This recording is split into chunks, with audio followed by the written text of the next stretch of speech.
बिस्मिल्लाहिर्रहमानिर्रहीम। अल्लामा Iqbal science college Gojra और ideal अल्लामा Iqbal girls college Gojra के फ़िज़िक्स सेकेंड ईयर के ऑनलाइन लेक्चर्स में आगे बढ़ते हैं। पिछला लेक्चर लिया है तो आपको पता है वो ज़रूरी है। पिछला लेक्चर समझा हुआ है, लिया हुआ है तो ही ये अगली बात समझ आनी है ऑफ कोर्स। तो उसी का दूसरा पार्ट ही कहिए।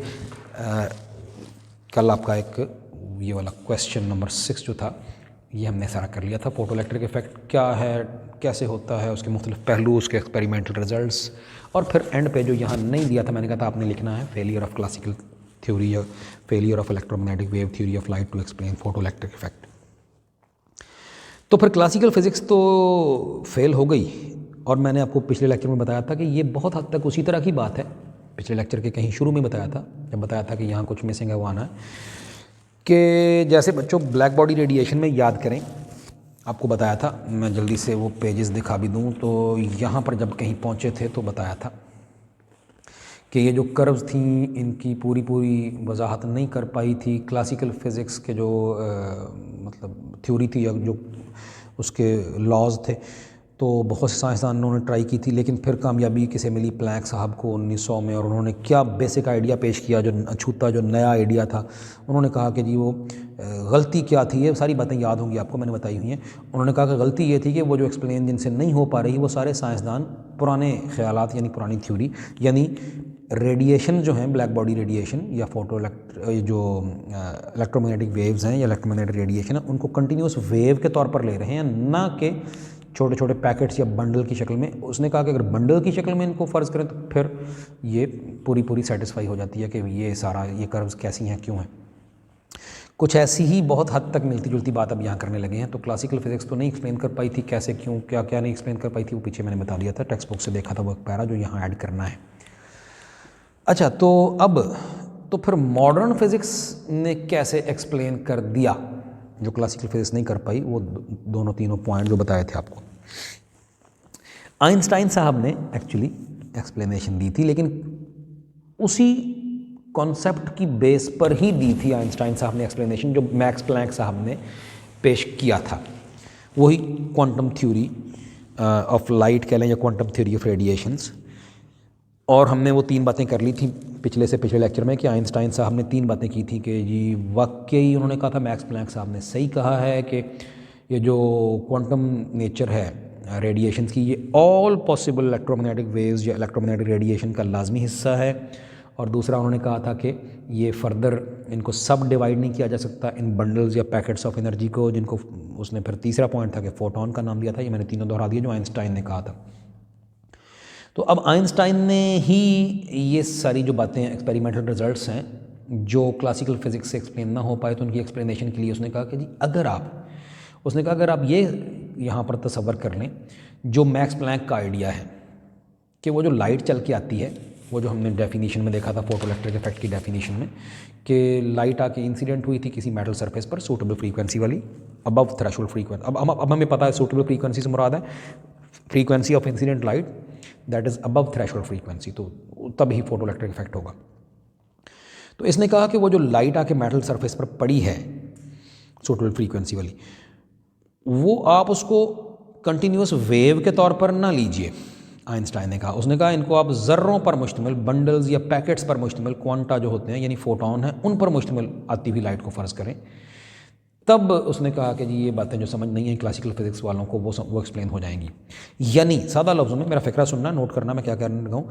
यानी इसने कहा वो जो लाइट का आके टकराना है मेटल सरफेस से, या यूँ समझिए कि इंसिडेंट लाइट का मेटल के अंदर मौजूद, मेटल्स हैं, कंडक्टर्स होती हैं, उनमें प्लेंटी ऑफ फ्री इलेक्ट्रॉन होते हैं जो मेटल की सरफेस के अंदर मौजूद होते हैं। और उनसे आके जब इलेक्ट्रॉन या जब फोटोन टकराई यानी लाइट टकराई तो इलेक्ट्रॉन निकले, यही है फोटो इलेक्ट्रिक इफेक्ट। तो इसने कहा कि वो जो आके टकराई है लाइट मेटल सरफेस पर, आप इस टकराव को वेव टू पार्टिकल कोलिजन ना फ़र्ज़ कीजिए, बल्कि पार्टिकल टू पार्टिकल कोलिजन फ़र्ज़ कीजिए। जो लाइट आई थी ये भी पार्टिकल पर मुश्तमिल थी, लाइट के ज़र्रे थे, फोटोन थे, और मेटल सरफेस के अंदर भी इलेक्ट्रॉन जो कि पार्टिकल हैं, यही कहा जी इसने। तो इसने कहा पार्टिकल टू पार्टिकल कोलिजन इसको फ़र्ज़ कीजिए जो यहाँ हुआ है। और पार्टिकल भी कौन से, जिनकी एनर्जी मखसूस है, जिनकी ये नहीं है कि जौन सी मर्जी एनर्जी हो, और वो एनर्जी भी आती हुई रेडिएशन की फ्रीक्वेंसी पर डिपेंडेंट है। ये बात वही मैक्स प्लैंक वाली। तो इनकमिंग फोटॉन्स हैं, ज़र्रे हैं जो आके टकराए हैं मेटल सरफेस के अंदर इलेक्ट्रॉनों से, और उन फोटॉन्स की यह नहीं है कि जितनी मर्जी जौन सी मर्जी एनर्जी हो, बल्कि उनकी energy frequency of incident light के प्रोपोर्शनल है, और E equal to H F हर एक फोटॉन की एनर्जी है। ये इसने कहा कि ये अगर आप फर्ज कर लें तो फिर वो सारी बातें एक्सप्लेन हो जाएंगी जो क्लासिकल फिजिक्स से एक्सप्लेन ना हो पाई। एक तो ये कि इंस्टेंटेनियस क्यों होता है ये फोटोइलेक्ट्रिक इफेक्ट, तो वो समझ आ गया, क्योंकि जब भी एक पार्टिकल दूसरे पार्टिकल से टकराएगा तो एनर्जी इंस्टेंटेनियसली मुंतकिल होती है। जैसे दो बिलियर्ड बॉल्स या स्नूकर की बॉल्स टकराती हैं, कभी elastic collision in one dimension first year में चैप्टर 3 में पढ़ा था। तो ये नहीं होता कि दो बॉल्स या दो पार्टिकल्स टकराएं आपस में तो एनर्जी एक से दूसरे में मुंतकिल होते हुए देर लगाए, काफ़ी देर लगे, नहीं। जब पार्टिकल टू पार्टिकल कोलिजन होगा तो टकराव होते ही एनर्जी मुंतकिल होती है। यही वजह है कि ये प्रोसेस इंस्टेंटेनियस है, जल्दी से होता है फोटोइलेक्ट्रिक इफेक्ट। जो ही लाइट आके टकराती है मेटल से तो निकलते हैं फोटो इलेक्ट्रॉन। तो ये पार्टिकल टू पार्टिकल कोलिजन फ़र्ज करने से, यानी इनकमिंग लाइट भी पार्टिकल पर मुश्तमिल है, ये फ़र्ज करने से इंस्टेंटेनियस क्यों है ये समझ आ गया। मज़ीद ये भी समझ आ गया कि why there should be a certain minimum frequency, यानी थ्रेशोल्ड फ्रीक्वेंसी क्यों होनी चाहिए। क्यों? क्योंकि देखिए ना, इनकमिंग पार्टिकल की एनर्जी एक मखसूस होती है लाइट के जो फोटोन है, और वो डिपेंड फ्रीक्वेंसी पे करती है, E equal to H F. और इसने कहा कि होता कुछ यूँ है कि there happens to be a certain minimum frequency required for the emission of electron from the metal surface. ये कोई मेटल की सरफेस है तो इसमें free electron, plenty of free electron तो मौजूद ही हैं, और उनसे जब आके ये लाइट टकराएगी, ये वेव सी बनाने का मतलब है लाइट आके टकराई, फोटोन टकराया, ये इस तरह से ये फोटोन आके टकराया किसी इलेक्ट्रॉन से, तो इलेक्ट्रॉन फिर यहाँ से उखड़ के बाहर निकल गया मेटल सरफेस में से। ये मेटल सरफेस है, ये समझिए मैंने डायग्राम की शक्ल में फोटोइलेक्ट्रिक इफेक्ट को डिपिक्ट किया है। इनकमिंग फोटोन मेटल सरफेस से टकराया, अंदर किसी इलेक्ट्रॉन को उखाड़ दिया, तो ये गया जी इलेक्ट्रॉन। तो यही तो है फोटोइलेक्ट्रिक इफेक्ट। अच्छा, अब इसने कहा, आइंस्टाइन ने, इसने कहा कि असल में एक मिनिमम एनर्जी चाहिए होती है कि अंदर जो इलेक्ट्रॉन कैद हैं मेटल सरफेस के अंदर, उनको ये नहीं है कि जितनी मर्जी एनर्जी मिले तो वो निकल आएंगे। वो जकड़े हुए मेटल सरफेस के अंदर पाबंद हैं, उनको निकलने के लिए कुछ मखसूस एनर्जी मिनिमम चाहिए। एंड दैट मिनिमम एनर्जी उसने इसको नाम दिया work function. Work function is the minimum energy of incoming photons that is required for the emission of an electron from the metal surface। तो इनकमिंग किसी photon की कम से कम कितनी एनर्जी हो कि इलेक्ट्रॉन निकलेगा, उसे कहते हैं वर्क फंक्शन। या एक और तरह इसको यूँ कह लें कि वो minimum amount of energy required by an electron in the metal surface in order to be ejected out of the metal surface. Minimum energy जो कि दरकार है अंदर इलेक्ट्रॉन को, मेटल सरफेस के अंदर मौजूद इलेक्ट्रॉन को, कि जो उसको बाहर निकाल देगी, और उसको फाई से ज़ाहिर करते हैं वर्क फंक्शन को। फाई मैंने भी अभी इसकी डेफिनेशन बोली जो भी पढ़ते हैं आपकी बुक से भी। अब क्योंकि ख़ास मिनिमम एनर्जी चाहिए इनकमिंग फोटोन की in order to get the electron ejected out of the metal surface, तो फिर एनर्जी खुद डिपेंड करती है फ्रीक्वेंसी पे। तो इसी वजह से एक सर्टन मिनिमम फ्रीक्वेंसी चाहिए of incident light to get the electron ejected out of the metal surface। So why there should be some minimum frequency? Because there is required some minimum energy for the emission of electrons from the metal surface, and energy depends upon frequency। तो energy of the incoming photon frequency पर depend करती है। और हमने बताया था कि क्यों इंसिडेंट लाइट की इंटेंसिटी बढ़ने से क्यों नहीं जो निकलने वाले इलेक्ट्रॉन उनकी एनर्जी क्यों नहीं बढ़ती, सिर्फ उनकी तादाद बढ़ती है। तो इसको बताने, इस बात को एक्सप्लेन करने के लिए आइंस्टाइन ने कहा कि एक वक्त में सिर्फ एक इलेक्ट्रॉन सिर्फ एक ही फोटोन जज़ब करता है। ये इसने एक बतौर लॉ एक बात की, कानून के तौर पर क्या कहा, मैं फिर रिपीट करता हूँ। उसने कहा कि an electron absorbs only one photon at a particular instant, at a time, at a given instant. सिर्फ एक इलेक्ट्रॉन एक ही फोटोन को जज़ब कर पाता है, एक से ज़्यादा को नहीं। तो अगर आपने इंटेंसिटी बढ़ा भी दी है, एक की बजाय 2 फोटोन आ रहे हैं पर सेकंड, या एक की बजाय 4 आ रहे हैं, एक इलेक्ट्रॉन सिर्फ एक वक्त में एक फोटोन को जज़ब करता है, एक से ज़्यादा को नहीं करता। तो इस वजह से अगर आपने बढ़ा भी दिए हैं फोटोन, तो एक इलेक्ट्रॉन है तो एक वक्त में एक फोटोन ही जज़ब करना है। दो इलेक्ट्रॉनों ने 2 फोटोन जज़ब कर लेने हैं, यानी एक उसने तो 2 इलेक्ट्रॉन निकलाने हैं। तो इनकमिंग लाइट की इंटेंसिटी बढ़ाने से सिंपली ये होगा कि नंबर ऑफ इलेक्ट्रॉन ज़्यादा निकलेंगे, लेकिन ये नहीं होगा कि उनकी एनर्जी ज़्यादा हो जाएगी। एनर्जी उनकी उसी के मुताबिक होगी जो इनकमिंग लाइट की अपनी एक फोटोन की एनर्जी थी, तो उसके लिहाज से ही इलेक्ट्रॉन की एनर्जी होगी। वो एनर्जी कितनी होगी उसके लिए भी इसने कॉन्सेप्ट दिया। क्या दिया इसने? कहा वो जो इनकमिंग लाइट की फोटोन की एनर्जी है, वो जो अभी बताया था E equal to H F, वो एनर्जी इंसिडेंट फोटॉन की, वो दो कामों में इसने कहा यूज़ होती है। आइंस्टाइन ने कहा एक तो इलेक्ट्रॉनों को बाहर निकालने में, और दूसरा फिर बाहर निकाल के उनकी मैक्सिमम काइनेटिक एनर्जी कितनी थी, इन दो कामों में इस्तेमाल हुई। बड़ी सिंपल सी बात है, 10 जूल, मैं मिसाल दे रहा हूँ जस्ट समझाने के लिए, ये 10 इलेक्ट्रॉन वोल्ट कह दें इतनी एनर्जी थी इनकमिंग फोटॉन की, तो इसने कहा 4 जूल या 4 इलेक्ट्रॉन वोल्ट, बात समझाने के लिए जिस बात कर रहे हैं, ये तो सिर्फ बाहर निकालने के लिए चाहिए थी, और फिर बाहर निकाल के चलना भी है, तो वो जो चलना है मैक्सिमम काइनेटिक एनर्जी कितनी लेके जाएगा, के मैक्स कितनी होगी, वो फिर बकाया की जो इंसिडेंट लाइट के फोटॉन की एनर्जी का जो बाकी हिस्सा है वो फिर के मैक्स के तौर पर नमूदार होगा। सिंपल सा कॉन्सेप्ट है, को बड़ा मुश्किल नहीं है कि इनकमिंग लाइट की जितनी भी एनर्जी थी उसका कुछ, उसी का कुछ हिस्सा बतौर वर्क फंक्शन यानी bound electron with in the metal surface को बाहर निकालने में काम आया, और जो बाकी बची वो फिर के मैक्स बन के इलेक्ट्रॉन मूव करते हुए बाहर को चला गया। और ये जो मैंने लिखी है ये बेसिक फॉर्म है Einstein's photoelectric equation, Einstein's photoelectric equation की ये बेसिक फॉर्म है। और यहाँ पे एक छोटा सा पॉइंट ये भी है कि इफ़ अगर इलेक्ट्रॉन बाहर निकल तो आया लेकिन फिर आगे चल के ना जा सका, यानी के मैक्स 0 थी, तो इसका मतलब पता क्या होगा, इसका बच्चों सिंपली ये मतलब होगा कि जो इनकमिंग लाइट की फ्रीक्वेंसी थी वो मिनिमम पॉसिबल फ्रीक्वेंसी थी, यानी थ्रेशोल्ड फ्रीक्वेंसी। और थ्रेशोल्ड फ्रीक्वेंसी की डेफिनेशन में फिर याद दिलाऊं, minimum value of frequency of incident light at which photo electron are emitted from metal surface. अब एमिट होके फिर बाहर चलना भी है, तो फिर इसका मतलब है इंसिडेंट लाइट की frequency has to be greater than the threshold frequency. तो अगर बाहर चल नहीं पाए, सिर्फ बाहर निकले हैं, तो इसका मतलब है इंसिडेंट लाइट की फ्रीक्वेंसी मिनिमम पॉसिबल फ्रीक्वेंसी थी जो फोटो इलेक्ट्रॉन की इमिशन के लिए चाहिए थी। इस बात से ये पता चला कि जो ये वाली इक्वेशन बनी HF0, यानी जब F हो F0 तो उस वक्त के मैक्स 0 होता है, या इसका उलट कह लें कि जब के मैक्स 0 है तो मतलब फ्रीक्वेंसी होती है F0। ये बात अभी यहाँ कर दी थी, यानी यहाँ से हमें वर्क फंक्शन का फार्मूला मिल गया कि फाई जो है वो होता है HF0, यानी minimum energy required for photo emission corresponds to minimum frequency of incident light required for photo emission. Threshold frequency का डायरेक्ट ताल्लुक है वर्क फंक्शन से, यानी वर्क फंक्शन का डायरेक्ट ताल्लुक है थ्रेशोल्ड फ्रीक्वेंसी से।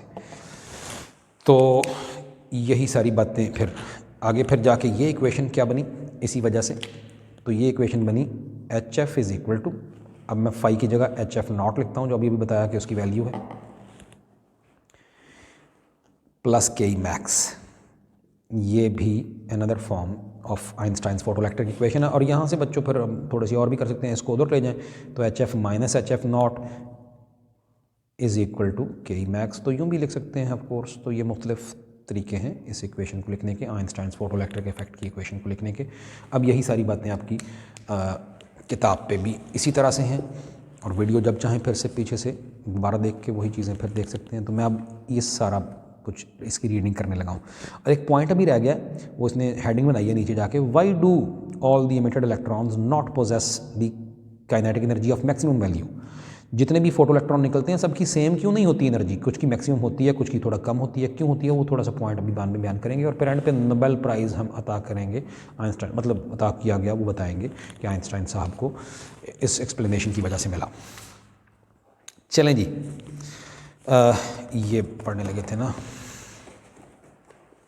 आइंस्टाइन्स फोटोइलेक्ट्रिक इफेक्ट, या Einstein's explanation of photoelectric effect कहते हैं, या explanation of photoelectric effect on the basis of quantum theory. तो कहता है Einstein explained the photoelectric effect on the basis of Planck's photon theory या planks quantum theory. Photon तो Einstein ने नाम दिया था, प्लैंक ने क्वांटा कहा था या क्वांटम कहा था। तो quantum theory and Planck's quantum theory की बेस पे आइंस्टाइन ने एक्सप्लेन किया photoelectric effect. He used the idea, Einstein ने आइडिया कौन सा यूज़ किया, of quantization of energy as proposed, PROPOSED, proposed, जैसे कि तजवीज़ किया था by Max Planck. He assume that, Einstein ने यह फ़र्ज़ किया दैट लाइट इज एमिटेड और absorbed in quanta known as photon. बात जानते हैं आप, whose energy can be expressed, her photon की एनर्जी एक्सप्रेस कर सकते हैं इस फार्मूले से, वेयर H क्या है, प्लैंक्स कांस्टेंट, उसकी वैल्यू उसकी यूनिट लिखी हुई है। When the light falls on the metal surface, जब लाइट मेटल सरफेस पर पड़ती है, then a photon is absorbed by only one electron. ये अभी बात हुई थी, मैंने अभी थोड़ी देर पहले बताई थी। तो एक इलेक्ट्रॉन सिर्फ एक फोटोन को जज़ब करता है। If the incident photon has sufficient energy to get the electron escaped to eject कह लें, एस्केप की बजाय। फिर मैं पढ़ता हूँ, if the incident photon has sufficient energy to eject the electron from surface of metal, then a part of energy called work function is used by electron to break away from the metal, and rest of energy appears as the kinetic energy of the electron। ये वही बात की है जो मैंने अभी ये आपको कहीं, ये मेरा इधर थोड़ा मिट गया है, तो मैंने अभी कहा था कि 10 जूल एनर्जी आके लेके आया था इनकमिंग फोटोन, तो उसमें से 4 जूल बाहर निकलने में और बाकी की फिर काइनेटिक एनर्जी के मैक्स के तौर पर इलेक्ट्रॉन ने ले ली। वही बात यहाँ पर हो रही है। वर्क फंक्शन की डेफिनेशन है जी कि the minimum energy of incident photon of course required to eject the electrons, जो खारिज करने के लिए चाहिए इलेक्ट्रॉन को from metal surface, is called work function. Phi से इसको ज़ाहिर करते हैं। और ये वाले सारे स्टेप्स अभी समझाए मैंने, बड़े सिंपल से हैं। तो आइंस्टाइन फोटोइलेक्ट्रिक इक्वेशन क्या है? कहता है जो एनर्जी थी इंसिडेंट फोटोन की वो दो चीज़ों में काम आई, एक वर्क फंक्शन के तौर पर, दूसरा मैक्सिमम के ऑफ फोटो इलेक्ट्रॉन, वही जो 10 बराबर है 4 × 6, यानी HF बराबर है 5 + के मैक्स। अब ये बातें सारी आपको पता। के मैक्स को ऑफ कोर्स यूँ भी लिख सकते हैं ½ mv मैक्स स्क्वायर, ठीक है, और HF - 5 = ½ mv मैक्स स्क्वायर। और जब कहीं भी ज़रूरत पड़ी किसी न्यूमेरिकल या एग्जाम्पल में तो याद दिलाऊँ, ये के मैक्स ऑफ फोटो इलेक्ट्रॉन, इसकी जगह V0E भी लिख सकते हैं। ये पिछले लेक्चर से लिया हुआ है, ये वाला फार्मूला, ये भी लिख सकते हैं जब कभी कहीं इस जगह पे जब कहीं के मैक्स V0E लिखना पड़े तो ये भी लिख सकते हैं। ये वाली इक्वेशन है, this is known as Einstein's photoelectric equation. और स्पेशल केस ये है कि इफ़ के मैक्स और फोटो इलेक्ट्रॉन 0 हो जाए तो फिर frequency F = threshold frequency F0, ये बात अभी की थी। तो ये पुट किया, उसकी जगह के मैक्स को 0 पुट किया, ये फाई उधर जाके माइनस हो गया, या फिर वापस ले आए तो पॉजिटिव भी हो गया, तो फाई हुआ HF0 के बराबर, ये भी बताया था। So Einstein's equation becomes HF - HF0, यानी HF - 5, HF - HF0 = के मैक्स। अच्छा, अब सवाल है कि why do all the emitted electrons not possess the K maximum kinetic energy या possess the kinetic energy of maximum value. देखें जी, अभी कहीं मैंने अभी डायग्राम पीछे बनाई थी कि ये बच्चों मेटल का टुकड़ा है और इस पर आके इंसिडेंट हुई लाइट सूटेबल फ्रीक्वेंसी की, और फिर वो यहाँ से इसने ठोकर मार के इलेक्ट्रॉन बाहर निकाल दिया, फोटोन आया, इलेक्ट्रॉन निकल पड़ा। यही फोटोइलेक्ट्रिक इफेक्ट है। अब ये मेटल सरफेस है, मेटल है, तो जब लाइट अंदर आई तो एक फोटोन तो नहीं आया, बहुत से आए हैं ऑफ कोर्स। कोई फोटोन आके इस मेटल सरफेस के बिल्कुल जो ऊपर ही मौजूद कोई फ्री इलेक्ट्रॉन कहीं जो मौजूद थे उनमें से किसी इलेक्ट्रॉन से टकराया होगा कोई फोटोन, तो उधर से ही फ़ौरन वो इलेक्ट्रॉन बाहर निकला है। लेकिन कोई फोटोन थोड़ा अंदर जाके, सरफेस से थोड़ा अंदर जाके गहराई से किसी इलेक्ट्रॉन को टकरा के बाहर निकालेगा, कोई फोटोन थोड़ी और गहराई से बाहर निकालेगा। खुद ही सोचिए, इन तीनों इलेक्ट्रॉनों में से ये तो सरफेस में से ही, सरफेस पर ही मौजूद था, फोटोन से टकरा हुआ जल्दी से बाहर निकला है। थोड़ा सा कोई गहरा था नीचे तो वो नीचे से बाहर निकला, थोड़ा कोई और इलेक्ट्रॉन जरा और नीचे था वो बाहर निकला। तो इनमें से किसकी बाहर निकल के मैक्सिमम काइनेटिक एनर्जी होगी अगर सेम एनर्जी वाले फोटोन तीनों को टकराए होंगे? सबसे ज़्यादा किसकी होगी? ऑफ कोर्स उसकी जो डायरेक्ट सरफेस से ही बाहर आ गया, क्योंकि बाहर निकलने के दौरान उसको नीचे से गहराई से आने के दौरान मजीद एनर्जी नहीं खर्च करनी पड़ी, बस आगे फोटोन टकराया और सीधा निकल आया बाहर इलेक्ट्रॉन। तो इसी की होगी के मैक्स, बाकियों की काइनेटिक एनर्जी के मैक्स नहीं होगी, क्योंकि वो बाहर निकलते हुए कुछ और एटमों वगैरह से टकराते कुछ एनर्जी कम करके, यानी लूज़ करके एनर्जी बाहर निकलेंगे। के मैक्स सिर्फ उनकी होगी जो which come direct out of the surface, from the बाहर से निकलाते हैं, जो गहराई से निकलते हैं उनकी कम होती है। यही वजह है कि निकलने वाले इलेक्ट्रॉनों की एनर्जी सेम नहीं होती, जो मैंने शुरू में बताया था। मैंने कहा था एंड पे ये बात आएगी जो अब आ गई है कि क्यों नहीं सेम होती। और बच्चों यही वजह है कि ये जो आइंस्टाइन फोटोइलेक्ट्रिक इक्वेशन अभी देखी थी, जिसको दो तीन मुख्तलिफ फॉर्म में हमने देखा, ये सिर्फ और सिर्फ उनके लिए है, उन फोटो इलेक्ट्रॉन्स के लिए which come straight from the surface. ये सिर्फ उनके लिए है जो थोड़ा गहराई से निकलते हैं, ये उनके लिए नहीं है। उनके लिए क्यों नहीं है? क्योंकि हमें उनकी नहीं पता, कोई इलेक्ट्रॉन ज़रा कम गहराई से बाहर निकला, कोई ज़रा ज़्यादा ही गहराई से निकला, तो उनकी हम एग्जैक्ट नहीं कह सकते कि कितनी होगी, लेकिन इसकी कितनी होगी जो डायरेक्ट सरफेस से बाहर आ गया, वो हम इक्वेशन में बता सकते हैं कि बस सिर्फ वर्क फंक्शन, सिर्फ इंसिडेंट फोटोन की एनर्जी में से वर्क फंक्शन माइनस करें तो बस इसकी जो निकलने वाले इलेक्ट्रॉन की एनर्जी है, काइनेटिक एनर्जी, वो इतनी होगी। उसकी तो हम छोटी से बता सकते हैं जो डायरेक्ट सरफेस से बाहर आए, जो ज़रा गहराई से बाहर आए तो हमें नहीं पता वो कितनी एनर्जी लूज़ करके आए, तो उसकी हम इक्वेशन नहीं बना सकते। तो ये इक्वेशन सिर्फ और सिर्फ उनके लिए है, उन इलेक्ट्रॉनों के लिए, उन फोटो इलेक्ट्रॉन्स के लिए which come out of the metal surface with full surplus energy, surplus energy, जो फुल सरप्लस एनर्जी के साथ निकलेंगे बाहर, यानी इजाफी एनर्जी जिनको फुल मिली। इजाफी मतलब कुछ तो काम आ गई बाहर निकालने में, यानी वर्क फंक्शन, और जो भी बची बाकी सारी की सारी लेके निकले, ये उनके लिए है ये इक्वेशन। तो ये भी बड़ा अहम पॉइंट है। ये इक्वेशन जनरल नहीं है, जनरल नहीं है, तमाम फोटो इलेक्ट्रॉन्स के लिए नहीं है, सिर्फ उनके लिए जो सिर्फ सरफेस से बाहर आ गए। लेकिन यही बात अब यहाँ लिखिए, कहता है क्यों नहीं सबकी एनर्जी, सब मैक्सिमम एनर्जी काइनेटिक एनर्जी के साथ क्यों नहीं निकलते photo electron? Because some electrons come straight out of metal surface and some lose energy in atomic collisions before coming out. वो कुछ एटमो से टकरा के नीचे से गहराई से बाहर को निकले, कोलिजन्स हो गए। Thus, photoelectric effect cannot be explained if we assume that light consists of waves. ये इसकी आप हेडिंग रिजल्ट बना लें। रिजल्ट जो सारा ये टॉपिक पढ़ा, रिजल्ट पर बच्चों क्या हुआ, इस फोटोइलेक्ट्रिक इफेक्ट की एक्सप्लेनेशन जो आइंस्टाइन एक्सप्लेनेशन, उसका रिजल्ट क्या निकला कि this photoelectric effect can not be explained if we assume that light consist of waves, continuous waves के तौर पर मुश्तमिल है। ये अगर फर्ज करेंगे तो फोटोइलेक्ट्रिक इफेक्ट एक्सप्लेन नहीं होगा, फिर वो फेलियर रहेगी क्लासिकल थ्योरी वाली।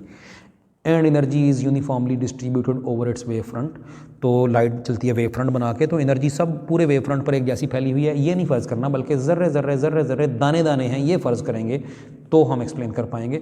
यानी वो सारी एक्सप्लेनेशन जो यहाँ मैंने अभी बयान कर दी कि ज़र्रे यानी ये वाला जो कोलिजन हुआ आती हुई लाइट का इलेक्ट्रॉन से, ये वेव टू पार्टिकल कोलिजन नहीं बल्कि पार्टिकल टू पार्टिकल कोलिजन फ़र्ज़ करके एक्सप्लेन हो पाया है फोटोइलेक्ट्रिक इफेक्ट। यही बात यहाँ हो रही है। फिर इससे क्या कह सकते हैं, फिर फाइनली रिजल्ट क्या हुआ बच्चों? रिजल्ट ये हुआ कि फोटोइलेक्ट्रिक इफेक्ट से साबित हुआ कि जो इलेक्ट्रोमैग्नेटिक रेडिएशन यानी लाइट है वो पार्टिकल पर मुश्तमिल है, कंटिन्यूस वेव्स पर नहीं, यानी पार्टिकल नेचर ऑफ लाइट साबित हुई फोटोइलेक्ट्रिक इफेक्ट से। ये है रिजल्ट।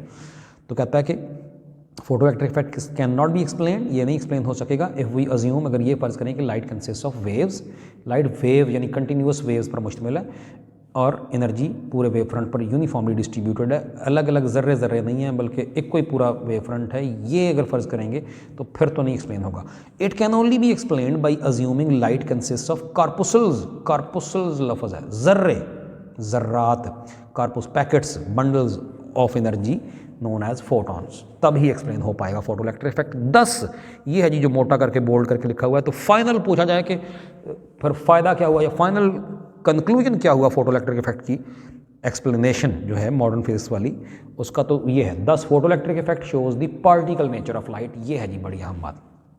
और फिर लास्ट पॉइंट है जी, नोबेल प्राइज़ मिला था इस एक्सप्लेनेशन की वजह से। आइंस्टाइन साहब को was awarded Nobel prize in 1921 for his explanation of photoelectric effect. यहाँ मुकम्मल हुआ, थ्योरी मुकम्मल हुई फोटोइलेक्ट्रिक इफेक्ट की। अगला एक छोटी सी उसकी एप्लीकेशन है, फोटोसेल, उसकी प्रैक्टिकल एप्लीकेशन है फोटोइलेक्ट्रिक इफेक्ट की। तो ये साथ ही मिला के कर देते हैं ताकि इसी फ्लो में ये भी आ जाए। फिर अगला नया टॉपिक इंशाल्लाह नेक्स्ट लेक्चर में होगा, photocell which is the application, मैंने बताया practical application of photoelectric effect.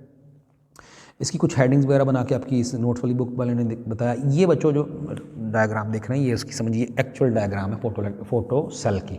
Photocell किस तरह होता है, ये शीशे का या quartz SiO2 silicon dioxide quartz, ये नेचुरली अकरिंग मिनरल है, मिनरल के तौर पर ज़मीन से निकलती है, शीशे की तरह शफाफ ये एक सब्सटेंस होता है, तो क्वार्ट्ज कहते हैं उसको। या शीशा या क्वार्ट्ज की बना हुआ ये एक ग्लास ट्यूब थी और ये वही कर्व शेप की, ये उसी तरह ही ये कर्व शेप का कैथोड है और ये रॉड की शक्ल का एनोड है, ये वही उसी तरह से। और ये लाइट आके पड़ी तो फिर वो बाहर जो सर्किट जिसमें ये लगा होगा ये वाला फोटोसेल, तो उसमें करंट चल पड़ेगा, तो ये फोटोसेल कहलाता है। तो कहता है it is a device whose electrical properties are affected by light. अच्छा, ये डेफिनेशन आपकी नोट्स वाली बुक पे तो दी है, लेकिन मेरे ख्याल में इतनी प्रॉपर नहीं है, ज़्यादा अच्छी मेरे ख्याल में यूँ और भी बेहतर हो जाए। देखें, जिसकी इलेक्ट्रिकल प्रॉपर्टीज़ लाइट से अफेक्ट होती हैं, अगर आपको याद हो, अभी पिछला ही चैप्टर हमने फिनिश किया है, चैप्टर नंबर 18, तो उसमें कहीं आपने फोटो डायोड भी तो पढ़ी थी, और उसकी ज़रा डिटेल में जाएं तो ज़रा देखिएगा दोबारा से उसको। तो फोटो डायोड की भी तो electrical properties are affected by light, कैसे क्यों, अब मैं उसकी यहाँ वजाहत करके 2-4 मिनट आपके ज़ाया नहीं करूँगा, पीछे देख लीजिएगा। तो मेरे ख्याल में थोड़ी सी ज़रा नामुकम्मल या थोड़ा सा खामी है इसकी डेफिनेशन में। मेरे ख्याल में इसको यूँ कर लें तो और भी बेहतर रहेगा कि ये एक ऐसा डिवाइस है which gives the practical application of photoelectric effect, यूँ कह सकते हैं, या थोड़ा और भी बेहतर कर लें तो यूँ कहें कि a device that converts light energy into electrical energy using photoelectric effect. A device, क्या बोल रहा हूँ, a device that converts light energy into electrical energy, light आके पड़ी तो फिर करंट चल पड़ा सर्किट में, क्या, लेकिन इतना कहना काफ़ी नहीं है, by using photo electric effect, ये हम कहेंगे तो ये फोटो सेल है, यूँ कर लीजिएगा। आगे इसका प्रिंसिपल क्या है, तो of course photo electric effect है, तो the working of photo cell is based upon the photo electric effect. Construction इसकी मैंने ऑलरेडी बयान कर दी है, तो इट कंसिस्ट ऑफ क्या होता है जी, N evacuated glass tube, vacuum उसमें किया ताकि हवा यहाँ इलेक्ट्रॉनों को डिस्टर्ब ना करे, जो अंदर गैस या हवा हो वो ना हो, बस निकले इलेक्ट्रॉन और सारे एनोड की तरफ आ जाएं जो ही लाइट पड़े। एवैक्यूएटेड ग्लास ट्यूब है विद 2 इलेक्ट्रोड्स, ठीक हो गया। एक कैथोड उसमें होता है which is in the form of a concave इकट्ठा ही होता है, concave shaped plate to receive the incident radiation. इसने रिसीव करनी है कैथोड ने, कनकेव शेप की, यूँ इस तरह की प्लेट इस तरह से बनी हुई होती है। और अच्छा, इसका जो मटेरियल है, कहता है ये कौन सी मेटल की होगी, तो its material should be selected in accordance with frequency of incident light. पीछे कहीं बात हो गई है थ्योरी में कि थ्रेशोल्ड फ्रीक्वेंसी ये varies from metal to metal, इसी वजह से हम ये कौन सी मेटल का बनाएंगे, ये अब डिपेंड करेगा कि हम कितनी फ्रीक्वेंसी वाली लाइट इस पर फेंक के और चाहते हैं कि सर्किट में करंट चले। तो क्या विजिबल लाइट फेंक के हम चाहते हैं करंट चले, या इंफ्रारेड हो या अल्ट्रावायलेट हो, तो वो फिर उसके मुताबिक इसका मटेरियल कौन सी मेटल चुननी है वो चुनना पड़ेगा। ये आगे उसकी वजाहत की है यहाँ पे, अभी बात करते हैं उसकी कि कौन से मेटल की बनी होगी, ये कैथोड बना होगा तो कौन सी लाइट के लिए फोटो इलेक्ट्रॉन खारिज करेगा, वो भी बात करते हैं।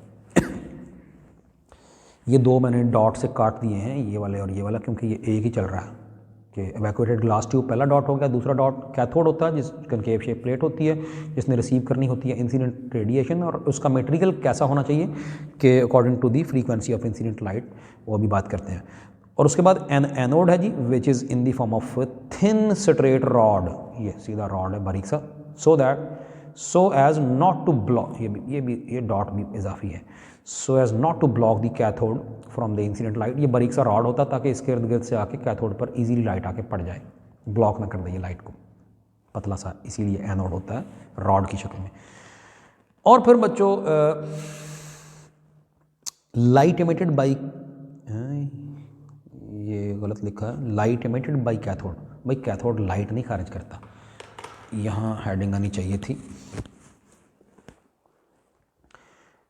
लाइट सूटेबल फॉर कैथोड, कि कौन से कैथोड के लिए, कौन से मटेरियल के लिए कौन सी लाइट सूटेबल होगी, या कहिए suitability of cathode material for incident light, suitability कि कौन सा मटेरियल होगा कैथोड का तो कौन सी लाइट के लिए फोटो इलेक्ट्रॉन खारिज करेगा, suitability of the cathode material किस मटेरियल का, कौन सी मेटल का कैथोड बनाएंगे तो कौन सी लाइट के लिए सूटेबल रहेगा फॉर फोटो इलेक्ट्रिक इफेक्ट। तो कहता है जी sodium and potassium emits electron for visible light. तो देखा यह गया कि विजिबल लाइट जिन फ्रीक्वेंसियों वाली होती है उन फ्रीक्वेंसियों वाली लाइट आके टकराएगी, तो ये सोडियम का बना हुआ होगा और पोटाशियम का बना होगा तो विजिबल लाइट के लिए फोटो इलेक्ट्रॉन खारिज करेगा। जबकि सीजियम कोटेड ऑक्सीडाइज्ड सिल्वर, क्या है, सीजियम कोटेड ऑक्सीडाइज्ड सिल्वर जिस पर सीजियम की कोटिंग की गई हो तो emits electrons for infrared light. जबकि most of the other metals respond to ultraviolet light, other metals जो हैं, most of the other metals जो हैं तकरीबन बाकी सारी हैं वो अल्ट्रावायलेट लाइट आके पड़ेगी तो उसके लिए इलेक्ट्रॉन खारिज करेंगे। वर्किंग इसकी क्या है जी, तो वर्किंग सिंपल सी है, वर्किंग तकरीबन यही है जो इधर बयान की थी कि जो ही लाइट आके पड़ेगी तो फिर फोटो इलेक्ट्रॉन निकलेंगे और करंट चल पड़ेगा, तो ये इसकी वर्किंग है। तो समझिए, कहता है when light of suitable frequency is incident on the photo emissive surface of cathode, photo emissive photo electron खारिज करने वाली सरफेस, तो जब लाइट सूटेबल फ्रीक्वेंसी की आके टकराती है photo emissive surface of cathode पर तो electrons are emitted and current flows in the external circuit, तो इलेक्ट्रॉन निकलते हैं और बाहर सर्किट में करंट चल पड़ता है। ये वही बात, यही तो ये फोटो सेल ही है, समझिए ये वाला जो है ये उसी तरह का ही है। The current varies directly with the intensity of incident light and it stops when light beam is cut off. ये बातें हो चुकी हैं। जितनी ज़्यादा इंटेंसिटी होगी उतना ही करंट ज़्यादा बहेगा। करंट ज़्यादा बहेगा, फोटो इलेक्ट्रॉन ज़्यादा होंगे। ये नहीं कहा कि उनकी काइनेटिक एनर्जी ज़्यादा होगी, नहीं, करंट ज़्यादा होगा इंटेंसिटी ऑफ लाइट बढ़ाने से, और ये रुक जाएगा जब लाइट बीम कट ऑफ होगी। ये बातें हम सारी कर चुके हैं, पीछे जानते हैं। अच्छा, अब इसके यूजेस क्या क्या हैं जी, तो वो उस तरह के यूजेस हैं इसके कि जब जब हम ये चाहते हों कि जब हम ये चाहें कि जी कहीं कोई लाइट आके पड़ती रहे तो सर्किट में करंट चलता रहे और उसका कुछ हम इस्तेमाल कर लें, और जब लाइट कट ऑफ हो तो करंट भी ना चले। तो अब मसलन कौन से यूज़ हैं, तो ऑटोमेटिक डोर सिस्टम। अब ये इसमें कैसा यूज़ है, इसकी एक्सप्लेनेशन तो खैर नहीं है आपके, बस सिर्फ ऐसे ही याद ही करना है। लेकिन थोड़ी सी मैं वजाहत कर भी दूँ कि बच्चों, कभी आपने देखा होगा कि किसी बिल्डिंग में दाखिल होने लगे तो दरवाज़ा खुद ब खुद ऑटोमेटिक तौर पर खुल जाता है। तो उसमें ये होता है कि इस तरह का जो सर्किट है ये लगा हुआ है और इधर से लाइट पड़ रही है और सर्किट में करंट जारी है, और आप लाइट सोर्स और इस फोटो सेल के दरमियान से गुजरे तो लाइट कट ऑफ हुई, आपका साया पड़ा इस पर तो करंट कट ऑफ हुआ। करंट कट ऑफ हो तो वो वहाँ पर कंप्यूटराइज्ड आलात होते हैं, उनको ये इंस्ट्रक्शन पहले से फीड की गई है कि जब इस सर्किट में करंट कट ऑफ होगा तो फिर आपने दरवाज़ा खोलने का फंक्शन परफॉर्म करना है। तो बस फिर इस तरह पता चल जाता है कि कोई बंदा आया है, तो यानी दरवाजे ने अब खुलना है। बस आपके लिए बस यही डिटेल इसकी यही काफ़ी है। तो ऑटोमेटिक डोर सिस्टम है। और काउंटिंग सिस्टम है, गिनती करनी है, वो भी यही होता है। कभी किसी फैक्ट्री में कन्वेयर बेल्ट होती हैं, कन्वेयर बेल्ट जिस तरह एयरपोर्ट के ऊपर आपने देखी होंगी, वो बॉक्सेस वगैरह आपके जो सूटकेस वगैरह रख के उधर से गुजरते हैं, तो उसी तरह की फैक्ट्रियों में भी कन्वेयर बेल्ट होती हैं कि प्रोडक्ट जो है उसके डब्बे बंद हो के यूँ चल रहे होते हैं उसके ऊपर। तो इधर फोटो सेल लगा दिया, इधर वो लाइट सोर्स लगा दिया, फोटो सेल का सर्किट इधर है। जब जब लाइट कट ऑफ होगी तो कंप्यूटर गिनता जाएगा कि जब जब अंधेरा हुआ, सर्किट में करंट ऑफ हुआ तो कंप्यूटर ने गिन लिया 1, फिर अगला डब्बा गुजरा, फिर लाइट कट ऑफ हुई, फिर 2, फिर अगला तो 3। तो इस तरह काउंटिंग सिस्टम्स। ऐसे सिक्योरिटी सिस्टम्स, तो फिर अगर बंदा कोई गुजरे तो खुद ब खुद दरवाज़ा खुल जाए, तो इसी तरह बंदा कोई गुजरे तो खुद ब खुद अलार्म बज उठे, ये भी उसी तरह ही है, बिल्कुल वही सारा कुछ है। एक्सपोजर मीटर अगला पॉइंट है। Exposure meter for photography as light meter यानी के तौर पर। ये अब कुछ कैमरे हैं, वीडियो कैमरे भी और स्टिल फोटोग्राफी वाले कैमरों में भी कि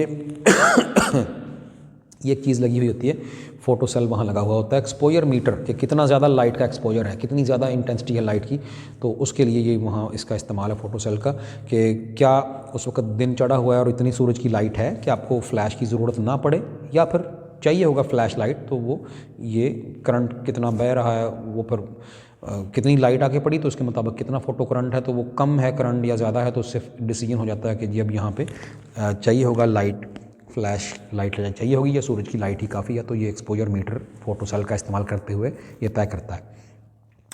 अच्छा, साउंड ट्रैक ऑफ मूवीज़, इसका कुछ जिक्र है और इसकी ये डायग्राम भी बनी हुई है, थोड़ी सी मैं आपके लिए जल्दी से वजाहत कर देता हूँ। और ऑटोमेटिक स्ट्रीट लाइटिंग भी है, तो लाइट की कमी बेशी से, करंट कम ज़्यादा होने से ये ऑटोमेटिक स्ट्रीट लाइटिंग भी की जा सकती है। अब इसकी डिटेल तो नहीं है यहाँ पर, ना ही आपको चाहिए। अच्छा, साउंड ट्रैक ऑफ मूवीज़ का एक जिक्र है। पुराने ज़माने, थोड़ा सा पीछे जाएँ तो पुराने ज़माने की बात है, अभी भी कहीं अवेलेबल तो होती हैं वो आपको पता होगा, वीडियो कैसेट्स होती थी। अब तो वक्त के साथ साथ काफ़ी चेंज हो गया है। अब तो सीडी से भी और छोटी चीज़, आपको पता है आपका जो मेमोरी कार्ड होता है वो है, उसके ऊपर लंबी चौड़ी बतेरी कई जीबी डाटा वाली मूवीज़ आप स्टोर कर लेते हैं उसके ऊपर। लेकिन पहले वो जो कैसेट्स होती थी, वीडियो कैसेट्स होती थी, वीसीआर वगैरह होते थे, तो उनमें ये चीज़ होती थी। ये बुक आपकी, मैंने आपको शायद क्लास में बड़ी दफ़ा बताया हुआ है कि ये छपी थी सन 2002 के इर्द गिर्द कहीं, तो उसके बाद कोई चेंजिंग इसमें नहीं हुई, आपको याद होगा मैंने बताया हुआ है। और ये पुराने ज़माने की बातें हैं सारी, यानी उस दौर की हैं जब अभी आपकी पैदाइश आप में से बहुत से लोगों की शायद नहीं हुई थी, बल्कि यकीनन जो FSC में हैं उन तकरीबन वो उससे अगले साल तकरीबन या उस दौर में पैदा हुए थे। उसके बाद ही शायद इस किताब के छपने के बाद आप में से ज़्यादातर लोग यकीनन मेरा ख्याल है पैदा हुए थे। तो ये बहुत पुरानी वो बातें हैं कि जी साउंड ट्रैक होता था मूवीज़ का, उसमें एक वीडियो का फीता होता था और साथ उसके यूँ अटैच होता था दोनों, एक साउंड ट्रैक और एक वीडियो का ट्रैक, वो दोनों इकट्ठे चलते थे तो वो मूवी पूरी हम देख सकते थे। वो जो साउंड ट्रैक होता था तो उसमें ये होता था कि ये साउंड ट्रैक है, यानी ये फीता है जिसमें साउंड रिकॉर्डेड है। कैसे वो साउंड रिकॉर्ड कैसे होती है, ये फीता वो थोड़ा बड़ा करके दिखाया कि लाइट की ये इसके साउंड की कमी बेशी इंटेंसिटी की, उसके साथ साथ ये इसके ऊपर यूँ रिकॉर्डिंग होती थी कि ट्रांसपेरेंट एरियाज़ और ओपेक एरियाज़ उसके ऊपर छप जाते थे साउंड की इंटेंसिटी ऊंची नीची होने से। तो अब ये जब साउंड ट्रैक गुजरता था दरमियान से, इधर से लाइट पड़ी और ये वही सर्किट है, फोटो सेल लगा हुआ है और ये बैटरी है, इधर इसका पॉजिटिव उधर से जाके नेगेटिव, और ये लोड रेजिस्टेंस है, आउटपुट रेजिस्टेंस जिसके अक्रॉस हमने आउटपुट लेनी है और भेजनी है टू एम्पलीफायर लाउड स्पीकर की तरफ को, ताकि ऊंची होकर सुनाई दे। अब होता यह था कि जब साउंड ट्रैक मूव करता हुआ यूँ गुजरता था तो लाइट आके पड़ती थी, तो इस साउंड ट्रैक पर इस तरह से साउंड रिकॉर्डेड थी। ट्रांसपेरेंट और ओपेक एरियाज़ थे, कमी बेशी इंटेंसिटी ऑफ साउंड के मुताबिक।